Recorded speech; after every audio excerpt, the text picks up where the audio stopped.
अस्सलाम वालेकुम। आज पाकिस्तान क्रिकेट बोर्ड के चेयरमैन मोहसिन नकवी की कुछ इंपॉर्टेंट मीटिंग्स हुई हैं, कुछ साबिक प्लेयर्स के साथ कुछ बड़े डिसीजन भी किए गए हैं पाकिस्तान की सिलेक्शन कमेटी को लेके, पाकिस्तान की सिलेक्शन पॉलिसी को लेके।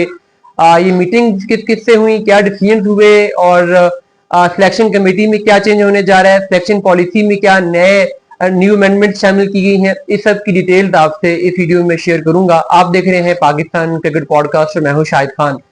पीसीबी चेयरमैन मोहसिन नकवी की एक मुलाकात ड्यू थी साबिक क्रिकेटर्स के साथ काफी अरसे से, और इसमें दो साबिक क्रिकेटर यूनुस खान और मोहम्मद हफीज का नाम काफी दिनों से चल रहा था कि वो मिलेंगे मोहसिन नकवी साहब से और उसमें कुछ इंपॉर्टेंट डिसीजन किए जाएंगे, कुछ इंपॉर्टेंट अपॉइंटमेंट्स भी होंगी।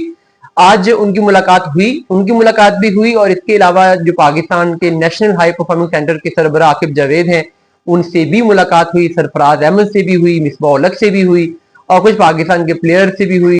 तो इस मुलाकात में एक तो जो कुछ उम्मीद थी कि यूनुस खान के साथ और मोहम्मद हफीज के साथ कुछ मामला तय पा जाएंगे और उन्हें कुछ स्पेसिफिक रोल असाइन कर दिया जाएगा, उसकी कोई अनाउंसमेंट आज नहीं हो सकी और मुलाकात के बावजूद अभी चीजों को पेंडिंग किया गया है। पेंडिंग क्यों किया गया है? जाहिर है यूनुस खान के साथ और मोहम्मद हफीज के साथ कुछ टर्म्स एंड कंडीशन अभी तक डिसाइड नहीं हो सकी होंगी, क्योंकि इन दोनों का ही रिकॉर्ड ये रहा है कि पहले मोहम्मद हफीज भी जब पीसीबी में अपॉइंट हुए तो उनकी भी पीसीबी के साथ बनी नहीं थी। 2014 के टी20 वर्ल्ड कप के बाद जिस तरीके से वो टी20 कैप्टनसी से उतारे गए थे वो भी हमारे सामने है। फिर जब वो अभी कोच बने थे 2023 के ओडीआई वर्ल्ड कप के बाद और जस्ट ऑस्ट्रेलिया न्यूजीलैंड के टूर के बाद ही उन्हें हटा दिया गया था, और न सिर्फ हटा दिया गया था बल्कि पीसीबी उनकी बात सुनने को भी तैयार नहीं था और उन्होंने भी अपनी मैनेजमेंट रिपोर्ट में कुछ इस तरह की बातें लिखी थी। तो उसके बाद ये तो ऑब्वियस था कि मोहम्मद हफीज के साथ भी पीसीबी की बननी इतना कोई आसान काम नहीं है, और यूनुस खान का तो ट्रैक रिकॉर्ड हमारे सामने है एज कैप्टन भी और एज अ प्लेयर भी, फिर बाद में जब उनको डिफरेंट मैनेजमेंट रोल ऑफर किए गए तब भी। तो इसलिए इन दोनों का, यानी यूनुस हूं या हफीज हूं, इनके पीसीबी के साथ मामला अभी तक भी उस तरीके से फाइनलाइज नहीं हुए। बहुत सारी चीजें पाइपलाइन में जरूर है, अगले आने वाले दिनों में कुछ चीजें और हो सकती हैं।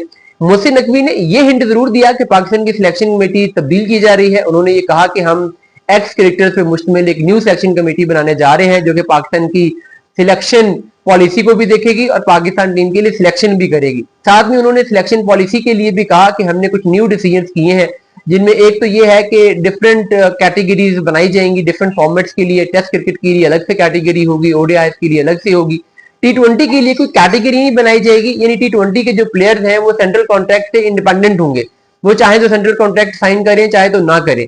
और ना करने की वजह ये बताई जा रही है कि टी20 क्रिकेट में चूंकि फ्रेंचाइज क्रिकेट बहुत ज्यादा आ गई है और प्लेयर्स को बार बार एनओसी के मसाइल होते हैं, और अगर सेंट्रल कॉन्ट्रैक्ट हो तो फिर उनकी लीग में बड़ी मसला बनता है। तो इसलिए टी20 क्रिकेट में उनका कॉन्ट्रैक्ट उनको ना देने का एक ऑप्शन होगा कि कोई प्लेयर अगर टी20 कॉन्ट्रैक्ट ना लेना चाहे तो वो नहीं भी ले सकता, साथ में वो अपनी टी20 गेम अराउंड द ग्लोब खेलता रहे और पाकिस्तान के लिए भी खेल रहे। लेकिन कोई भी ऐसा प्लेयर जो पाकिस्तान के लिए ओडीआई या टेस्ट खेलना चाहता है उसके लिए सेंट्रल कॉन्ट्रैक्ट लेना लाजमी होगा। इसमें साथ में ये भी बताया गया है कि प्लेयर्स की मैच फीस बढ़ाई जा रही है, नेशनल जो पाकिस्तान की नेशनल टीम है उसकी फीसेस भी बढ़ाई जा रही है, साथ में डोमेस्टिक क्रिकेट की फीस भी बढ़ाई जा रही है। और एक साथ और बात की गई है कि पाकिस्तान की सिलेक्शन के लिए पाकिस्तान की डोमेस्टिक क्रिकेट खेलना अब जरूरी करार दिया गया है। यानी आप जस्ट अगर ये करें कि आप नेशनल टी20 कप नहीं खेलते और आप ये कहते हैं कि दुनिया की बाकी लीग में परफॉर्म करके मैं टीम में आ जाऊं, तो ऐसा नहीं होगा। इसी तरीके से अगर आपने टेस्ट टीम में आना है तो आपके लिए पीछे एक फर्स्ट क्लास सीजन होना चाहिए। और सिलेक्शन में उन्होंने ये भी कहा कि हम कंप्यूटराइज्ड बेस्ड एनालिसिस शुरू करने लगे हैं। इसको हम ह्यूमनाइज्ड बेस्ड सिलेक्शन पॉलिसी से कंप्यूटराइज्ड बेस्ड सिलेक्शन पॉलिसी में कन्वर्ट कर रहे हैं। यानी अब हमारे कंप्यूटर के सॉफ्टवेयर ये डिसीजन करेंगे कि कौन सा प्लेयर सिलेक्ट होगा और कौन सा नहीं होगा। Certain condition, certain selection policy बना के उस सॉफ्टवेयर में फीड कर दी जाएगी, फिर प्लेयर्स का डाटा आएगा और उसके अकॉर्डिंगली सॉफ्टवेयर सिलेक्ट करेंगे कि कौन सा प्लेयर बेस्ट है।